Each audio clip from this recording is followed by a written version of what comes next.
মক্কা ও মদিনার পর ইসলামের তৃতীয় পবিত্র শহর হিসেবে পরিচিত ফিলিস্তিনের প্রাচীনতম নগরী জেরুজালেমের সঙ্গে জড়িয়ে রয়েছে ইসলাম ধর্মের নানান তাৎপর্যপূর্ণ অধ্যায়, যার প্রধান কেন্দ্রবিন্দু মসজিদুল আকসা বা আল আকসা মসজিদ, যার গোড়াপত্তন হয় হজরত ইব্রাহিম আলাইসাল্লাম কর্তৃক কাবা ঘর নির্মাণের 40 বছর পর উত্তরসূরি ইয়াকুব আলাইসাল্লামের হাত ধরে।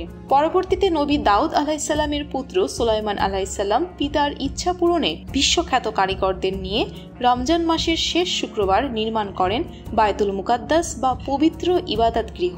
ফলে মসজিদুল আকসা খেতাব পায় দ্বিতীয় কিবলার। মুসলিমদের কিবলা পরবর্তীতে মক্কাতে পরিবর্তিত হবার আগ পর্যন্ত প্রায় 10 বছর এই মসজিদুল আকসাকেই কিবলা ধরে সালাত আদায় করতেন নবী করিম সাল্লাল্লাহু আলাইহি ওয়াসাল্লাম।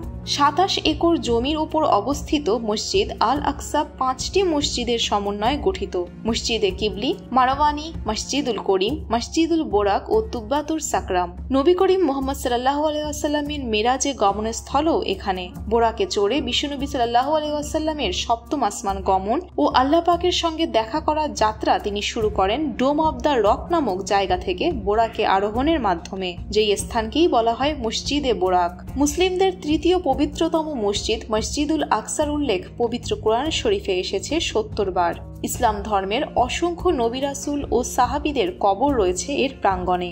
এছাড়াও মহানবী সাল্লাল্লাহু আলাইহি ওয়াসাল্লামের ভবিষ্যদ্বাণী মতে কিয়ামতের আগে বায়তুল মুকাদ্দিসে মুসলিমদের বিজয় হবে তথা এই মসজিদ মুসলিমদের হাতে আসবে। এই মসজিদে সফর করাকে ইসলামে বিশেষ ফজিলতপূর্ণ করা হয়েছে।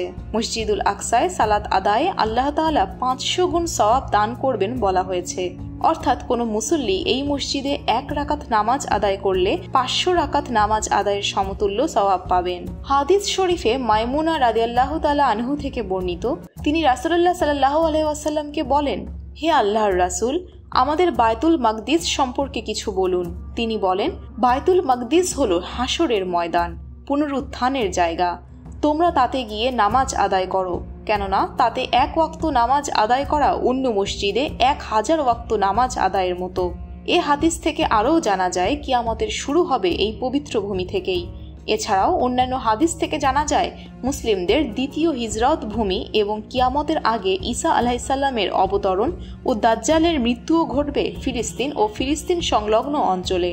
অপরদিকে ইহুদি ধর্মের রাজনৈতিক ও আধ্যাত্মিকতার কেন্দ্র এই নগরীতে তারা তাদের ধর্মের গোড়াপত্তন হয়েছিল বলে মনে করে। 1000 খ্রিস্টপূর্বাব্দে রাজা ডেভিডের নির্মিত প্রাচীন ইসরায়েলের রাজধানী জেরুজালেমকে ঈশ্বর প্রদত্ত প্রমিসড ল্যান্ড হিসাবে বিশ্বাস করে তারা। ইহুদিদের কাছে আল আকসা টেম্পল মাউন্ট হিসাবে পরিচিত।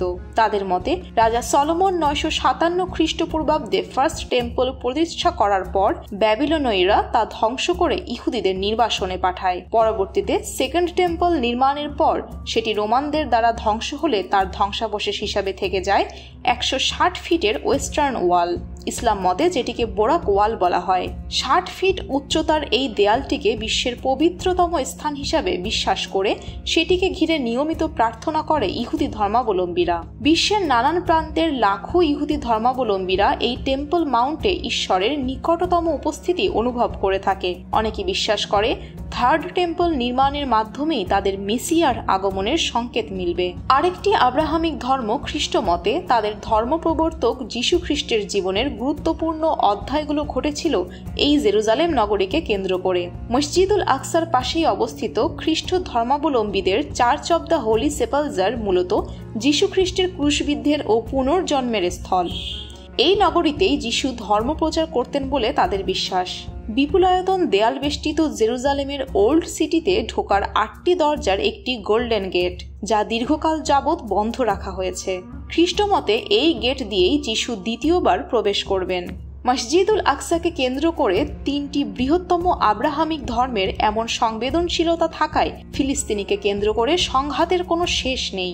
একদিক থেকে ধর্মীয় তাৎপর্য, অপর দিক থেকে বৈশ্বিক রাজনীতিতে অঞ্চলটির গুরুত্ব তাই ইতিহাস জুড়ে জেরুজালেমকে সর্বদাই প্রাসঙ্গিক করে রেখেছে। জান্নাত মিতু, খুলনা গেজেট।